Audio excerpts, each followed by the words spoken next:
I would like everybody to give them a warm welcome. Ken Johnson Mondrago and Armando Cervantes. Gentlemen. Good morning, everyone. How are you? You're videotaping, so I have to get to the top. Very good, so people can see me at the very top. All right, can you see me now? All right. I feel so much taller now. There you go.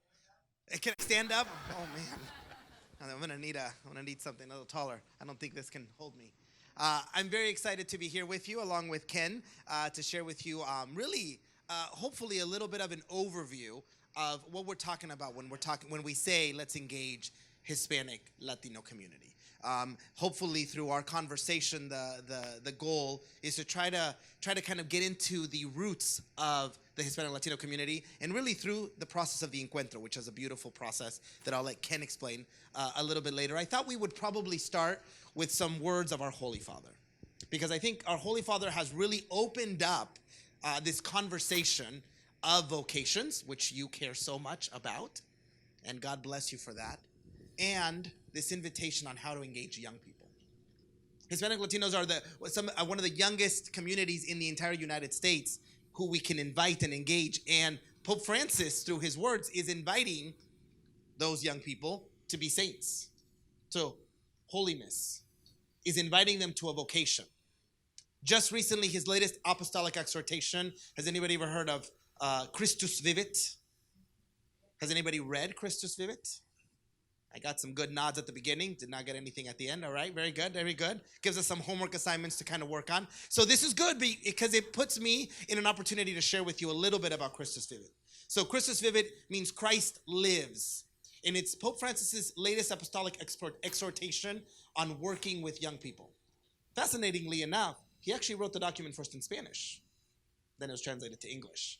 And so I share this because it's very interesting how even the very same sentence still has a different nuance when written in Spanish versus written in English. So I highlighted in this specific quote, he's talking about this idea that lay vocation is something that we don't just do internally, but we got to do externally as well. And he focuses on, above all, charity within the family and to social and political charity. And a lot of times in English, you're like, what is he saying? I get the words, but it doesn't sound right in English. Does that make sense? But it sounds perfectly fine in Spanish. Because when we talk about family charity, family for the Hispanic Latino is this kind of ecosystem of who we are, is what we do. I remember I was talking to Hispanic ones and they were saying, well, I care about family just as much as you do. Why is it different? And I said, I'll give you an example. You know someone who's very, very Hispanic or Latino, because they'll come to you and they'll say, how is your family? They're not going to ask you, how are you? Because in effect, how your family is doing is how you are doing. That's the familial, the charity aspect of the family. Does that make sense? So when you and I say, how are you? I don't usually care about your family or your background. I'm just asking about you. But in the Hispanic community, they won't ask about you because what's important is your family, where you come from. That charity extends beyond you. So I'm asking a simple question, and yet not just one connected to you. Does that make sense? So it's a fascinating way, just as a way to open us on how family is seen differently, on how this charity Pope Francis is starting to invite us to reflect on. So I figured I could focus on two big chapters that Pope Francis talked about in Christus Vivit. One chapter was to all of us as adults, and he said all of us should be youth ministers. Now, I may have the title of Youth and Young Adult Ministry in the Diocese of Orange, but the challenge and the invitation is for all of us to be youth ministers. He says our young people need to be accompanied, need to be walked with. You want to talk to them about vocations? Then you need to accompany them so that you can talk to them. If you're not accompanying them, how are you going to even talk about it? He says, you want the secret? All of us are youth ministers. And when you accompany, you on this journey together are able to share with them, are able to ask them, are able to invite them. But don't start inviting them if you're not willing to walk with them. Accompanying is the first secret for all of us in youth ministry. The second step, allow them to encounter Christ. Not the way you and I encountered him. Allow God to encounter them in their journey. And it's interesting because how do we do this when it has to do with the Hispanics in your community? As I start sharing and tell you all the things that I'm thinking about, I do have to take a step back and say, well, let me tell you a little bit about myself before I just blabber on, because it's important that you know who I am. Born and raised in California, Orange County. I don't know really any other place. I mean, I've traveled and I've seen the world, but Orange County is my home. Spanish was my very first language because my parents immigrated from Mexico, but they landed in Orange County from two different places in Mexico. If you've ever been to Mexico, my dad's from Michoacan and my mom's from Aguascalientes. Two, maybe a little lesser known states, but they both met in Orange, and there in Orange is where I was born and my two other siblings. My first language was Spanish because my parents only spoke Spanish, right? So I studied, learned in the United States. But because my dad was so strict with Spanish, my Spanish is perfect. I can speak it, I can write it, I can read it, and I'm able to do the same presentation here in English or Spanish because of how strict my dad was. And when I was young, maybe I didn't like it so much and I was upset with my dad. But now I appreciate it because I am bilingual and bicultural. But why do I share that with you? Because I am speaking of all Hispanic Latinos today with you. But I have to tell you that I have biases. I'm not from Florida, where there's maybe more Dominicans or Puerto Ricans. I'm not from a border town that has a different type of Latino in your community. I'm giving you the generalizations, but I come with my own biases because of where I've grown up and where I've learned. Does that make sense? And so it's important that you know, as presenters, that we come with those biases. So as I share with you, I'm sharing with you my experience as a youth minister, as now a diocesan director, but it's through the lens of my bilingual, bicultural reality. What does Pope Francis continue to share with us? Here he focuses now on vocation. There's a whole chapter, so if you're not going to read the whole Christ Lives, Christus Vivit, my invitation to you is to read chapter 9, because it's all about vocations. And chapter 9, all about vocation, says we need a place of welcome for our young people. They do not see the church as a place of welcome. And we need to create spaces. Not just youth ministries, churches could be a place of welcome. Communities, Serra groups, organizations. How are we making spaces that people feel welcomed? They don't enter our spaces simply because this is not where they feel welcomed. And some people say, well, does that mean it has to be in Spanish? It might. Some people, if you would have asked me to be involved in the Serra Club when I was in high school, I wouldn't have read anything that wasn't in Spanish because I went to Mass only in Spanish. My very first experience of Mass in English was when I went to UC Irvine at their Catholic Newman Center. That was my first experience of English Mass. Not because, there was an English Mass at my church, but we always went to Mass in Spanish with the family. And actually, the very few times I did go to English, because we got there and it was a English Mass, my mom was right here next to me, and every response to every prayer was always in Spanish. So I always just spoke in Spanish. I understood what was being said, but I didn't know any of that stuff, right? So how are we making a place of welcome? In the language that invites the person. English, Spanish, Vietnamese, whatever language it takes to engage the person and invite them. How do we call our young people to friendship?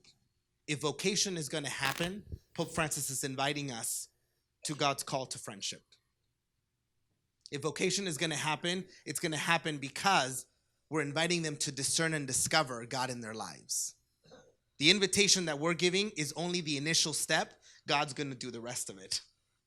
But how are we inviting them to that relationship? Because remember, social media right now, I have friends everywhere. I don't need another friendship. I don't need a friend that I can't really see. I have a lot of friends everywhere. How do we invite them to probably the most important relationship of their lives? And we go back to how do we accompany them through this process? And lastly, being there for others. Pope Francis reminds us that the young people of today are looking to go out into the world and do something for others. How are we living our life outside of the church as well, so that they're seeing witnesses of faith outside of the church walls? Because sometimes we're so insular. We only care about the people that come to our churches when really there's a bigger world out there. I even have the challenge in my diocese when I talk to youth ministries and youth ministers, and I say, hey, youth minister, how's your youth group? Oh, my youth group is great. Well, I noticed you have a Spanish youth group too. How's the youth group in Spanish? Oh, I don't know. I'm not in charge of them. And well, does your title say youth minister of English speaking young people? Or is it youth minister? Well, it's youth minister. Well, then it doesn't matter what language they speak. You should be ministering to all of them, right? And a lot of times we end up faulting or falling in this, well, I don't have to be there for them because someone else is taking care of them. Our young people need us to accompany, to welcome them, to connect them to God, and above all, to help them be there for others so that we can help them in their personal vocation as they find what they're looking for. And sometimes that may look different from you and I. That may be in a different language, but it is a way to reach their hearts. Amen? So, as we close up with the last one, our call to love, or our invitation to love. This is probably the hardest of them all. Well, the hardest or the easiest, however you want to see it. Pope Francis is all about love, rejoicing. Every document that he's talking about is always pushing us more to help others. He is asking us, if we want to truly accompany Hispanics, and all young people for that matter, how are we calling them to love? How are we calling them to realize their Christian vocation, whatever it may be, right? Hispanics at this point sometimes aren't in the realms of where we reach them. We send bulletin announcements. Maybe they read them, maybe they don't. We put announcements in the pulpit. Maybe they listen to that, maybe they don't. Maybe it's only in English, so you would never reach those who speak Spanish. Maybe you do it through the traditional means. Some people, because as a diocesan director, they say, Armando, you send it to the pastors and the bulletin editors and it'll get to the parish. Sometimes that doesn't get to the parishes. So imagine a Hispanic youth group who's not connected to the youth minister. Would they ever hear that call? No, they never get it. So all of our efforts to promote, to share, to invite, never get to that Hispanic family or Hispanic young person simply because the systems aren't in place. We think we have them in place. They seem like we have them in place. The diocese sends it to the bulletin puts it in, puts it in the pulpit, and everyone gets the information. I wish it was that simple. We are still falling short in really just telling the story, inviting people, encountering, loving. My intention with starting with Pope Francis was that this isn't just for the Hispanic. All young people need this. As a director of youth ministry, we need more young people to hear these things. Everyone needs to hear it, because even amongst young people, they start sharing with each other. But if no young person's hearing this is not what they talk about, which ends up hurting all of us. And so I wanted to start with the macro and then start focusing in on how this serves the Hispanic youth. Father Luke, and you guys, I think he's around. Father Luke is around. He was sharing with us from the USCCB some wonderful quotes of young priests and religious, right? And they were sharing us just the different things that they wanted to be. That we somehow feel like vocation is just a one-way track. And yet, our young people who are dreaming of what they want to do, they're telling us all these things that they want it to be, and yet God could be still tugging at their hearts. Hispanics will tell you all the time, oh yeah, my parents talked about priesthood. Or yeah, we're very Catholic because we're Hispanic, but I don't know what that means. How do we engage the conversation with them at that point? How are we engaging Hispanics in their family setting? If we ask them, how's your family doing? How are we making sure that that family is taking vocation awareness seriously, right? If materials don't exist, if efforts aren't put in place, then we're not engaging the Hispanic young person who's dreaming of being an archaeologist. Because maybe he's dreaming of that, but at some point, we'll see priesthood as one of his steps. Here's some other quotes from sisters. When young people hear this aspect of religious or priest, they're so surprised, right? What, they're normal people? That's not what they do, right? Priests, go to their room and pray all the time. Maybe they levitate because they're so holy, right? I had a young person who said, you work for the diocese? And I said, yeah, I work with the bishop. And he said, wow. And I said, it's just an office. And he goes, but yeah, you must walk in and holy water just sprays everywhere. And I'm like, I said, no, that is a good idea, though. Maybe we should do more holy water spraying. But it's so interesting how young people will see religious priests, people who work for the diocese, right? Somehow there's this sense in a removed aspect that I can't be like that. And yet it is our job to make that gap smaller.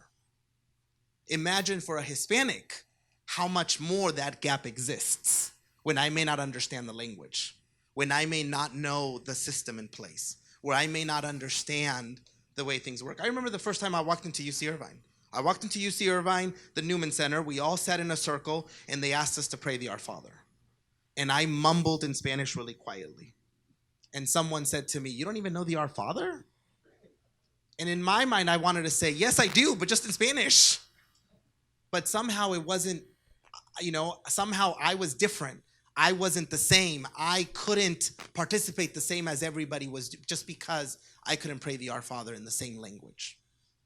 And yet, whenever I teach, when I've been a catechist, and I've been a catechist for years, the first thing we teach kids, what does Catholic mean? It means universal. They're agreeing with me. It means universal. Catholic means universal. How are we living our universal faith? Why does it matter what language we speak it in, if what matters is God? Why does it matter what language? If you want to say the sign of the cross in Spanish or in Chinese, it doesn't matter because you're saying the same thing I'm saying. The very first World Youth Day I went to was John Paul II's, now St. John Paul II's in Rome. And the most beautiful of all the experiences, the most beautiful one was the closing mass, when we were all holding hands together and we started praying the Our Father. And I can't tell you what the person to the right was saying, and I can't tell you what the person to the left was saying. But I can tell you this: we started and ended at the very same time. And people all around were just praying. That's the beauty of our faith. And we get so stuck sometimes on the language and what should I do and how should I do it that we miss the opportunity to go and serve people just where they're at. And our Hispanic Latinos need people to be advocates to find them right where they're at. Because I didn't have a choice whether I went to English or Spanish Mass. But it took a priest coming to me in Spanish Mass and saying, "Hey, you should come to World Youth Day. You're really involved." We never got an invite in the Spanish Mass to go to World Youth Day. It was because someone invited me that I got a chance to do that. If we are not the advocates, if we're not the bridge builders, if we're not the ones making that invitation, a lot of times no one is. And our Hispanic Latinos who have a larger gap, a larger way to get there, they're missing that opportunity. Make sense? So our invitation today through our conversation is that maybe we can lessen that gap. We can find ways to assist our Hispanic Latino, especially young people, hear this invitation of vocation. Amen? All right, I'm going to invite Ken to come up, share a little bit of who he is, and get into a little bit of more detail so that we can kind of break apart open some of this conversation. Ken?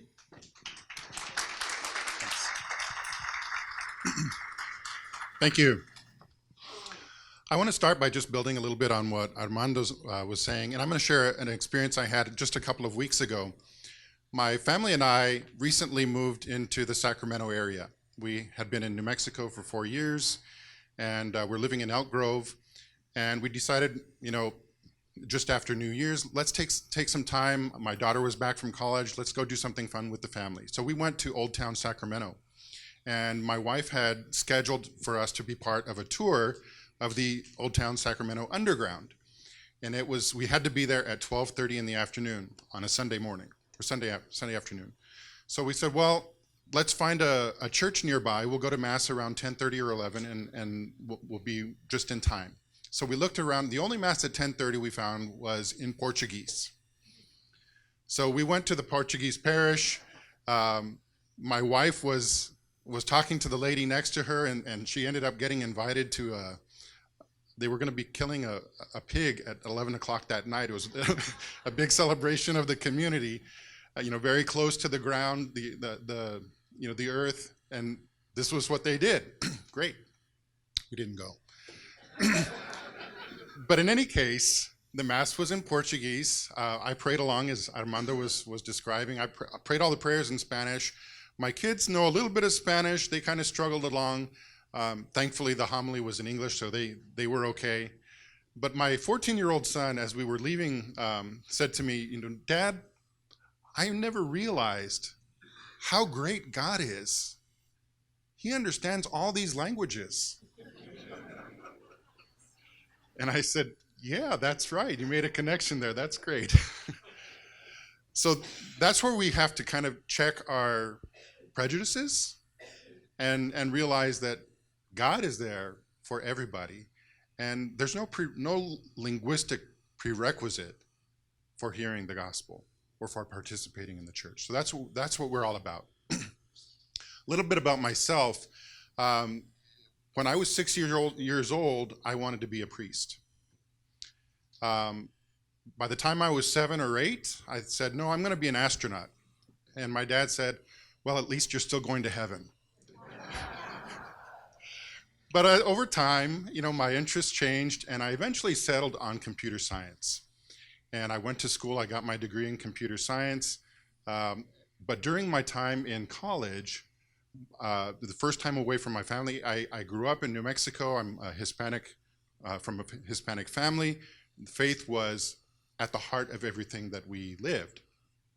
I didn't see that with all of my peers in college, and it strengthened my faith. And so I said, well, you know what? I want to be an evangelist. I want to bring the good news, especially to my people like myself who are somehow disconnected, because in high school, not all of my Hispanic brothers and sisters were really as engaged in the church as my family was. So there's a great treasure here. So I went and I studied theology, and I got my master's degree in theology. But what I found out, and it was God's planning better than I could have planned it myself, my gift for math and science ended up being a great gift for the church. So for the last 20 years, I've been doing a lot of work in the area of sociological research, identifying trends, sometimes statistically, sometimes through like focus groups, conversations, qualitative analysis. And so I've learned to use all of these tools. And when the fifth Encuentro process started, they were looking for someone to kind of head up the research and the analysis part of this event. And I'll tell you a little bit more about the Encuentro a little bit later, but they came to me. And so I was the one who had that gift to share with the church in this way. So that's the context. I want to share, before I get into the Encuentro stuff, the USCCB has worked for years with the Center for Applied Research in the Apostolate at Georgetown University in Washington, D.C., CARA, as it's also known. And every year they do some statistical analysis of the seminarian class, the seminarians that are graduating and getting ordained during that year. So this is some information from the class of 2019. And you can see here 70% of the seminarians were Caucasian, European American, white. 14% were Hispanic and Latino. And that number has been more or less the same for the last 8 or 10 years, bouncing between 14 and 17%.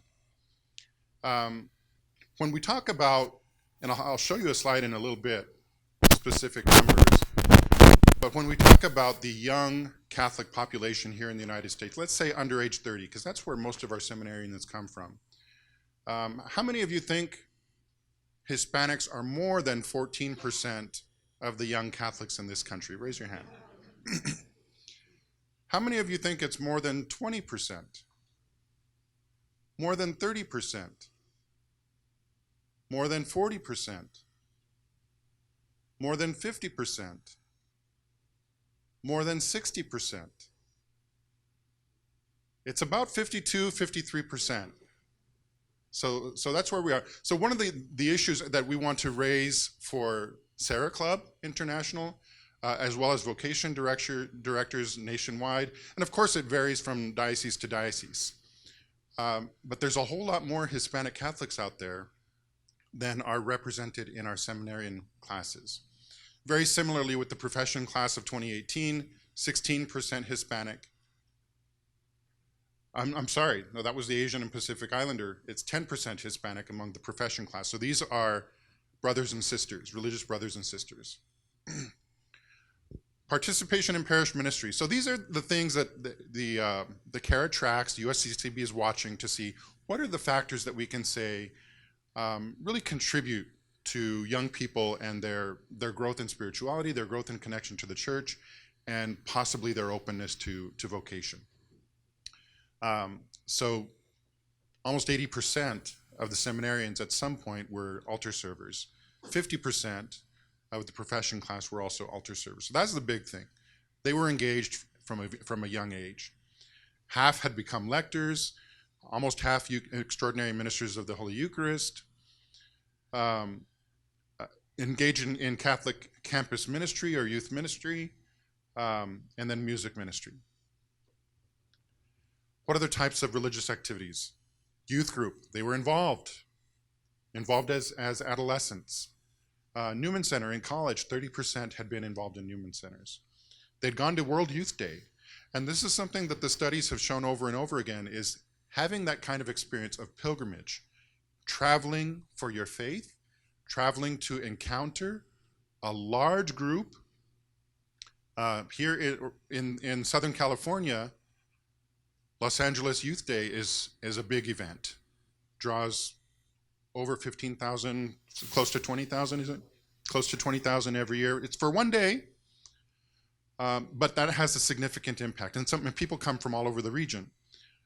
NCYC, the National Catholic Youth Conference, draws over 20,000 every other year from all over the country. World Youth Day, even more massive, and it could be anywhere in the world. So these are things that really have an impact. High school youth conferences, NCYC again is named there. We're seeing that people who engage in activities, take a big step in their faith, are also, this is kind of a prime source for vocations to the priesthood and religious life. Prayer practices before entering seminary or religious life. Eucharistic adoration, number one. The rosary, retreats, Bible study, Lectio Divina. What are those things that are really hallmarks, not only hallmarks of being Catholic, but are special to the Catholic Church and the Catholic faith? Nobody else does Eucharistic adoration. Nobody else has Jesus Christ physically present in the assembly every Sunday.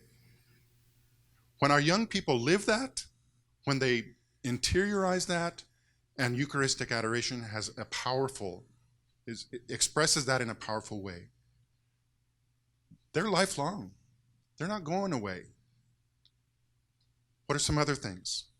Mary and the saints, the rosary, doing that at home, doing that at church, in youth group, giving them an experience of connection to the saints and to our 2,000-year-long history of spirituality and spiritual growth, and love and devotion to our mother, the Blessed Virgin Mary. These kinds of things are particular to being Catholic, and when people embrace and appreciate and value those things, there's a place in their heart that's open to vocation in the church. Retreats, powerful experiences, not only of encounter with God, but encounter with the community, their brothers and sisters who are on this journey with them. We can't let those things slide.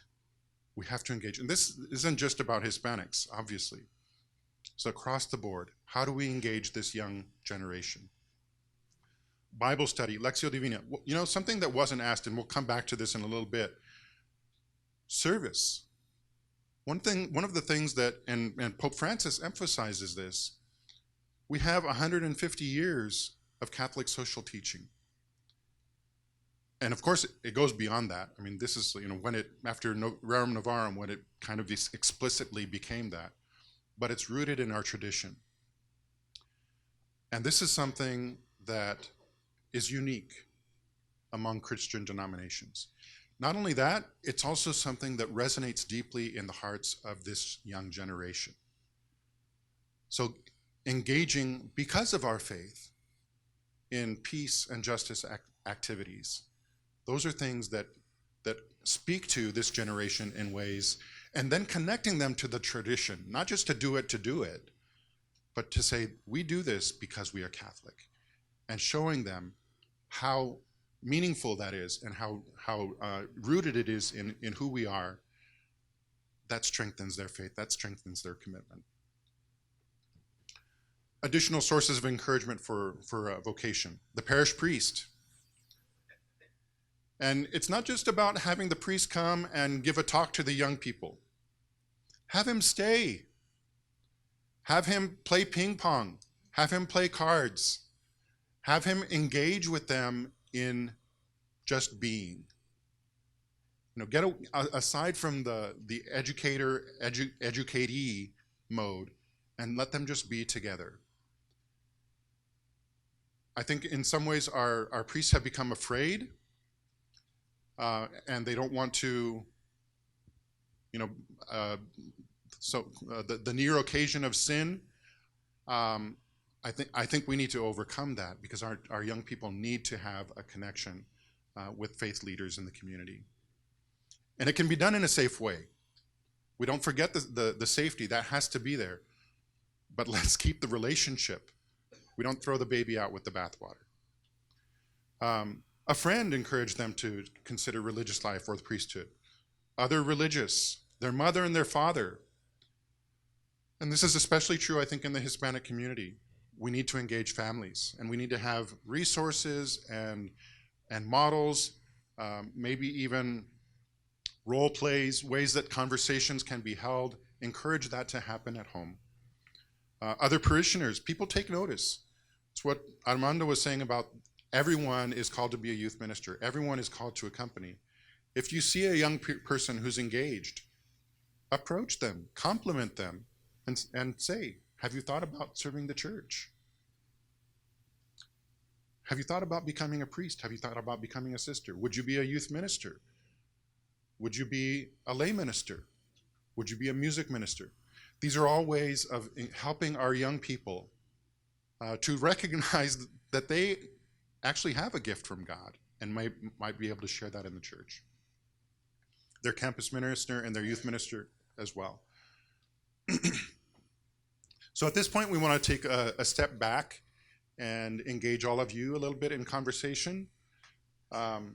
We've heard quite a bit and saw on the screen the words of Pope Francis, and as well as looking a little bit about the current reality of who is coming in, who's taking that step in faith and commitment to religious life, seminarian, priesthood, but from the Hispanic and Latino context. Yeah, so what we were hoping is that we would take a little bit of time in regards to the discussion, right? To kind of get you and engage you in this conversation. Because it's easy to kind of throw numbers at you and tell you all these stories, but then it's like, well, how does that apply to your local context, right? When I see the numbers, and Ken pointed out how there's so many more young Hispanics, but not enough in the priesthood. Why is that? Well, because when I see how Eucharistic adoration is so important, these conferences are important. I go to these conferences. They serve a lot of English-speaking Latinos and English-speaking young people, but there's not a lot of Spanish conferences. There's not a lot of Spanish conferences out there serving the young communities. So when you ask me why, because the church isn't doing enough to serve the Hispanics in a very intentional and engaging way. How many of you have ever heard of Steubenville conferences? Steubenville conferences, amazing. Eucharistic adoration at the center of that weekend event. Does one exist in Spanish? No. All in English. So it only engage a fraction of the community that's out in our parishes. And when I see it, yeah, the English youth ministry is doing fundraising, and the English youth minister is making sure that they do bake sales to get young people there. But when I go to the youth group in Spanish and say, hey, have you heard of Steubenville? Never heard of it. Are you planning to attend? It's $250 per person. We can't afford that. All missed opportunities instead of engaging. So we've given you a lot of information, as Ken said. So how do Pope Francis's words impact how I see my responsibility in serving the Hispanic youth? We talked a lot about numbers. How does that impact? How does that affect? What resonated with you? What challenged you? Maybe these questions help you. Maybe you're like, I have my own question. None of that. I have something else. Great. The idea is to get us in a little bit of a discussion point to see how we can bring some of this to life. And for the recording, we're going to be passing the microphone around. And we got 3 mics so that way we can get the conversation rolling. Hi, my name is Mike Downey. I had a question about the statistics that you just put up. If you looked at prayer practices and sources of encouragement, do those statistics break it down and look at the Hispanic group within the ordination class? Would they be the same?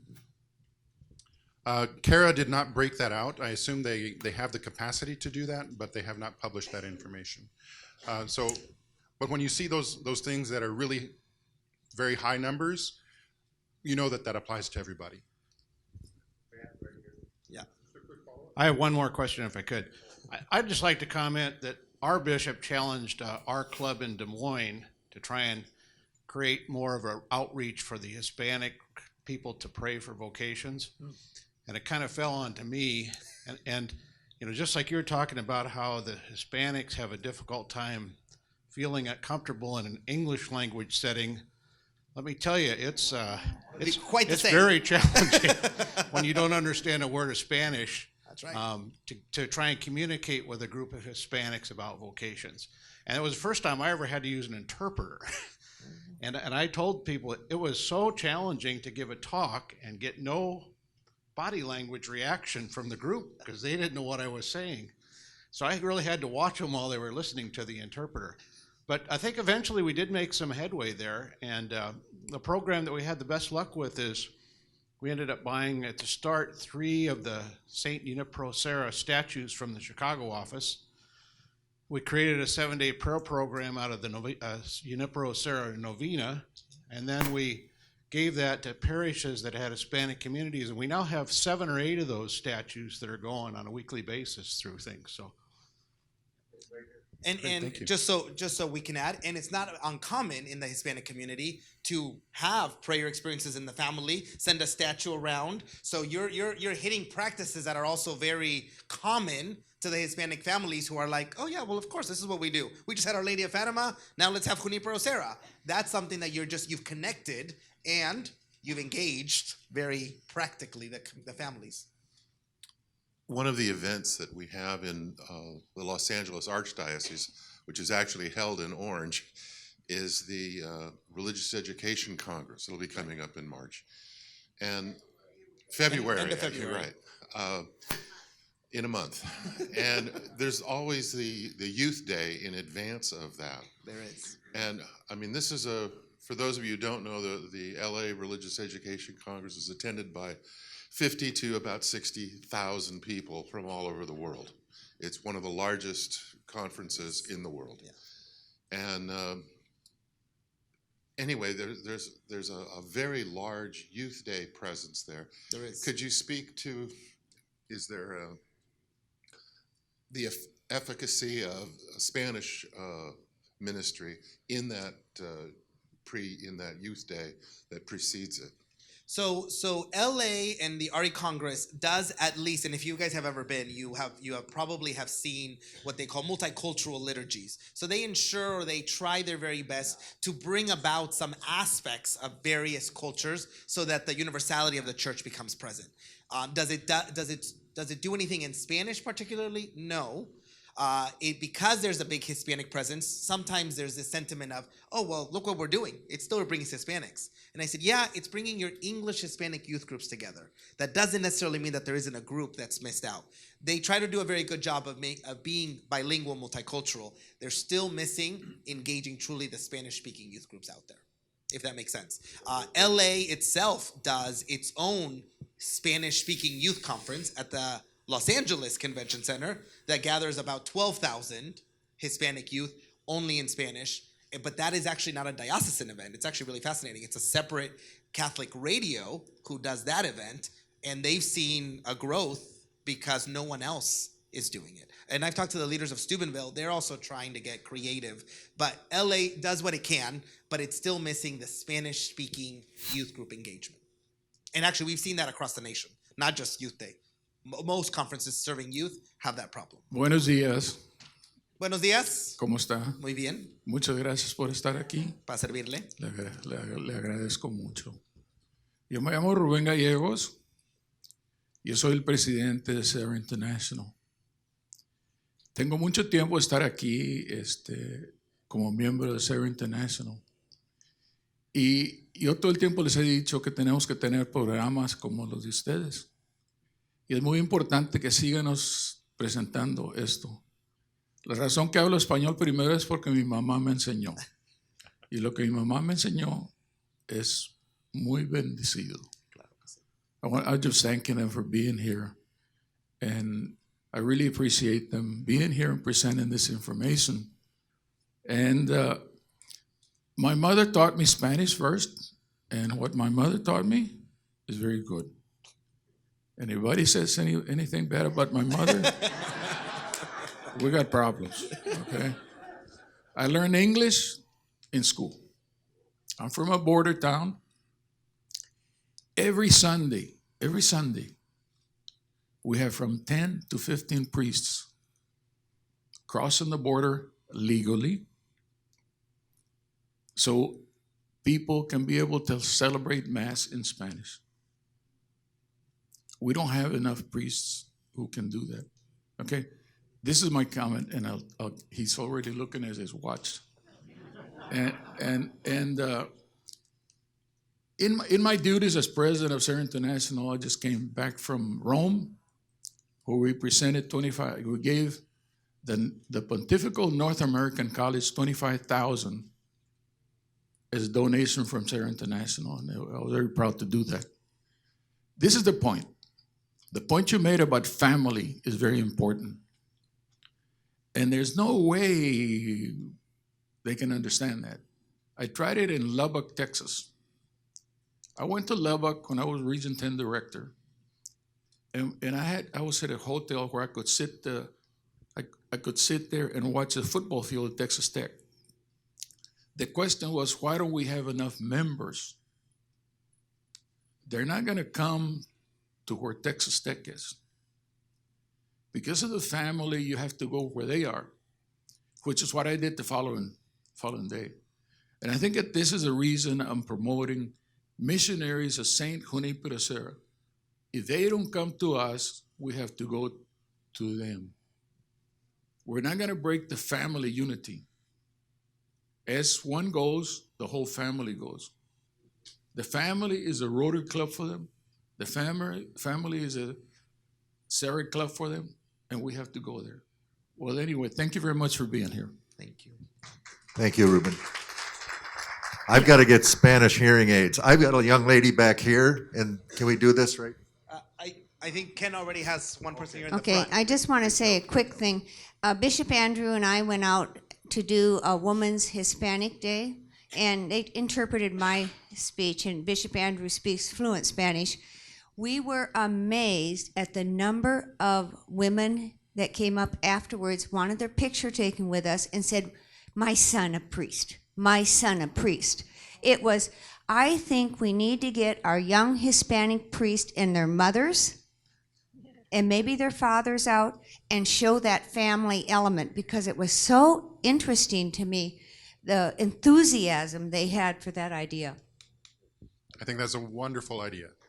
Yeah, and because it's bringing the richness of the community and lifting it up for others to see and for their own experiences to resonate. So great example. We'll be right up there. We'll be up there. Go ahead. I can talk from America has several cultures of different nations, and when we resettled the Vietnamese here, thousands of them, and they kept their own culture. They didn't ask for anything from us, and yet we have several Vietnamese priests in our diocese. Did we do anything for other than English-speaking people? I mean, I'm from a second culture too, and I never, see, I'm all for bringing the Spanish in, but did we do anything for anybody else? Is this a new endeavor? Good question. Have we Yeah, reached out to others? I can give a little bit of historical context. So obviously the first wave of immigration to the United States took place with the settlers from Europe. And on the East Coast, it was largely from Great Britain. They were mostly English, a lot of different religions. A lot of the Catholics settled in Maryland. The French also came, and the French Catholics kind of settled in Louisiana. They brought priests with them. The second wave of immigration really happened from 1850 to about 1920. And there were massive, massive numbers of people that came, especially from Europe, all the countries of Europe. We had Italians, we had Irish, we had Polish, we had German, we had Lithuanian. I mean, a lot of the Eastern European countries, people came. They also brought their clergy with them. And so communities were formed. Sometimes you'd have, on one street corner, you'd have 4 different Catholic parishes to serve the 4 different communities. And you see this in a lot of the East Coast cities. And that's where kind of consolidation is happening these days, because it's too many parishes with not enough people. The people are going out to the suburbs.